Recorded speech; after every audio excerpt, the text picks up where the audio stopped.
Good morning, PreAPAlg2. Mrs. Moore here. I'm going to continue talking with you guys about rates of change and Unit 1.6. Before I go any further, just please remember that this video is for Google Classroom use only and educational purposes only. Thank you very much. Okay, so your task for homework after Monday was to look at set number 2, which is g of x equals x squared. Make yourself a table. Again, we're looking at all x's greater than or equal to 0. So it looks like plenty to go out to 4 here. As you can see, I made my graph nice and large. I'm using graph paper. We're looking at precision over the next couple days, so graph paper is really important. I spread out my x's so it's not tiny and squished because we really need to look at how this function is behaving and changing as x's are increasing, so it's really important that we spread this graph out. If at this point your graph looks really tiny and really squished and or very imprecise in nature, this would be a great time for you to pause this video, grab a sheet of graph paper. If you don't yet have graph paper, you could print some out. If you don't have a printer, like me, I don't have a printer, then maybe you could get by, maybe just this once with just a regular sheet of paper, as long as you have nice intervals and you try to stay organized, but get yourself some graph paper. Okay, so to continue on number 2, I'm assuming at this point you've got this beautiful precise graph. It's nice and large so you can see what's going on. And we need to talk about the rate of change. So rate of change yesterday or the day before was on a linear function, which means that rate of change was constant, up 2 over 1, up 2 over 1, up 2 over 1. Let's take a look at this rate of change. How is this function changing over time? So it looks like, if you can think about what this parabola looks like, it's changing for every x input. Your output is only going up 1. And yet the next one, for every x of 1, it's going up a lot more than that. It's going up 3. So this rate of change is slow at first and then quicker and quicker and quicker and quicker and quicker. All right, so this time the rate of change is not constant. It is changing slower at first and then faster and faster. Okay, well then our task is to find the rate of change at one point. How do we find the rate of change at one point if it's constantly changing? Okay, so we're gonna have to do a little bit of averaging here. So if we think about the rate of change, what we can do is we can use a little bit of our linear skills.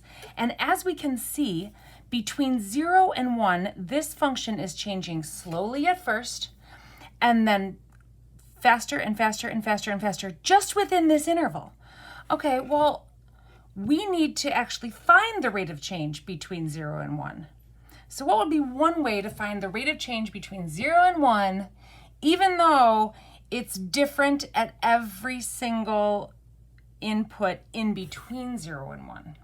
What would be the best ways to talk about that? Exactly. We're going to find the average rate of change. Okay, so for a rate of change at one point, at this point, we are going to be finding an average rate of change.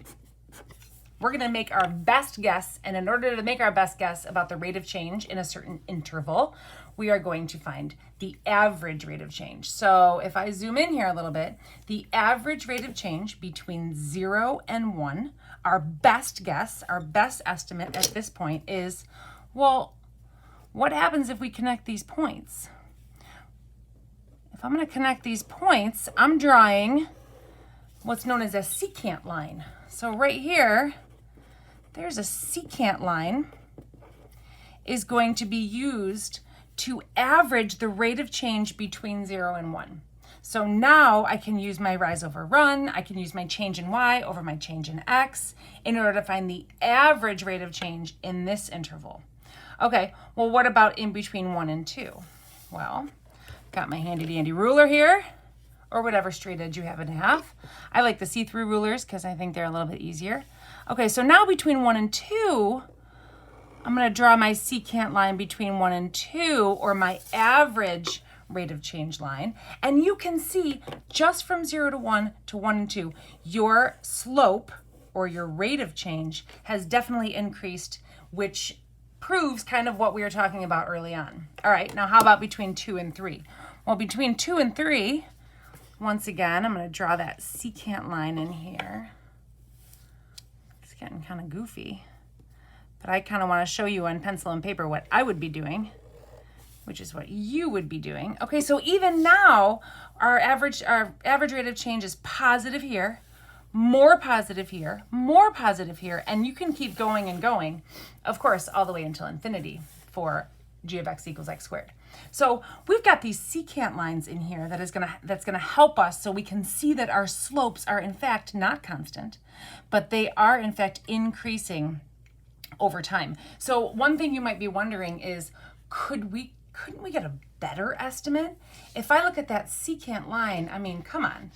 This secant line is definitely making a large estimate on what's going on at that rate of change. So of course we can. For now, we're going to start with these large intervals and these secant lines, but an even better estimate about what's going on is to in fact use a tangent line here on this interval. So I would draw in a tangent line, and a tangent line is going to get what we call an instantaneous rate of change.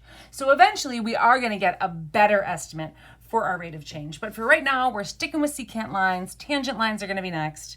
But for now, this gives us a nice pretty estimate about that average rate of change in that interval. Okay, so now that we have kind of a graphical representation, we threw in a graphical proof or justification that in fact our rates of change are increasing over time or as x increases. So now I'm going to come in here with my rates of change table. So this rates of change table was provided for you on your activity. So I just made a quick sketch here. It's pretty easy to throw on a piece of paper.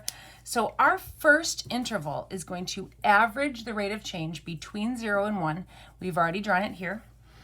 We talked about the mathematical definition for rate of change, which is going to be, as I calculate, between these points A and B. So I'm going to have the function g at 1 minus the function at 0. So that's your change in your outputs divided by your change in your inputs. Okay, so how is that changing? Changing your outputs over your changing your inputs. Well, my output at 1, if I go back to my table or my graph, my output at 1 is 1. My output at 0 is 0 over 1. So my rate of change, my average rate of change within this interval here is a slope of 1. You can tell that on your graph because rise over run. Rise 1, run 1. So there's your first slope of your line. Graphical justification, algebraic proof. Moving on. All right, from 1 to 2. Now we are expecting this average change is greater than 1. So let's algebraically justify it. G of 2 minus G of 1. Outputs, change in your outputs, over, change in your inputs. So at 2, my function is 4. At 1, my function is 1. 2 minus 1, the change in my x's stays constant. And my change, my average rate of change, the change in this function between 1 and 2, the average rate of change of that line is going to be 3.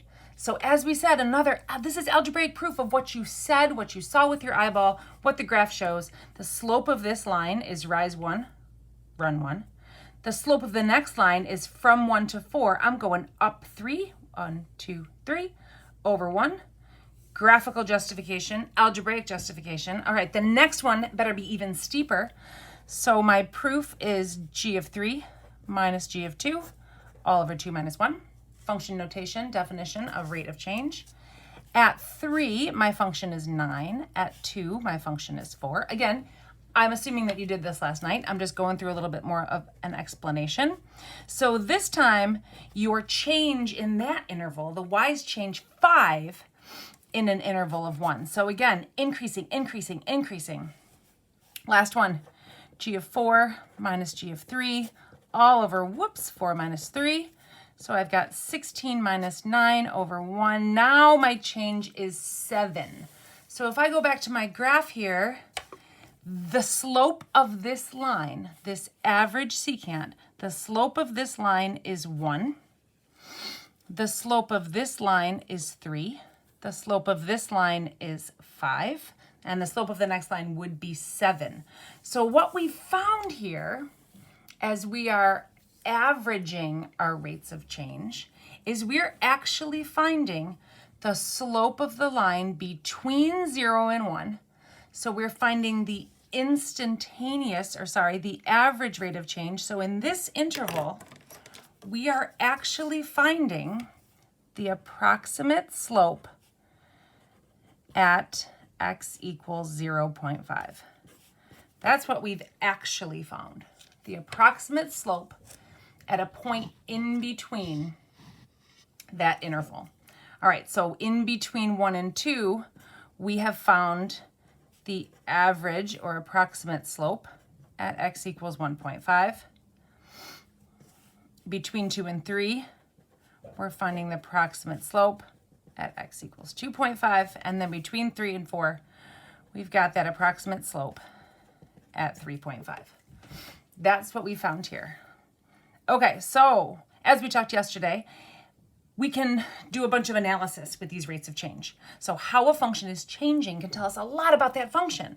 So if I'm looking at this function, just at the graph, I can tell that this is an increasing function because as inputs increase, my outputs also increase. One way that I can prove that it is an increasing function is because in order to be an increasing function, my first rate of change needs to be positive. So for this particular function, once again, this function is an increasing function. Why?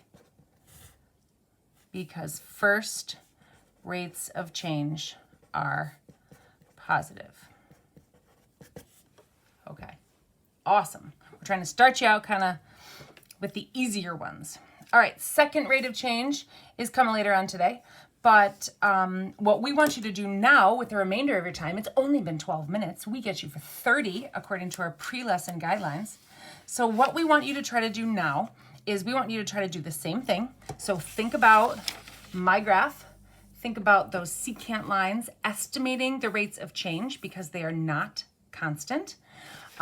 Think about labeling your graph, spreading everything out, and then think about this rates of change table. And we would like you to do the same thing right now with the next problem set in 1.6, which is on your game plan. The next problem set is h of x equals the square root of x. So we've done quite a bit with that square root function so far this year, inputs, outputs, graphing, domain and ranges. Now what we would like to do is remember, scale your graph appropriately, spread it all out. In this case, because you are square rooting, you're gonna end up with some decimal outputs there. No problem, decimals are numbers too. You can handle it. So once again, we want you to make a large scale graph of square root of x and then a rates of change table. And again, we're just sticking with first rates of change for today. Get those averages, think about those secant lines, draw them in so that your graph matches your algebraic proof, and we will see you in class.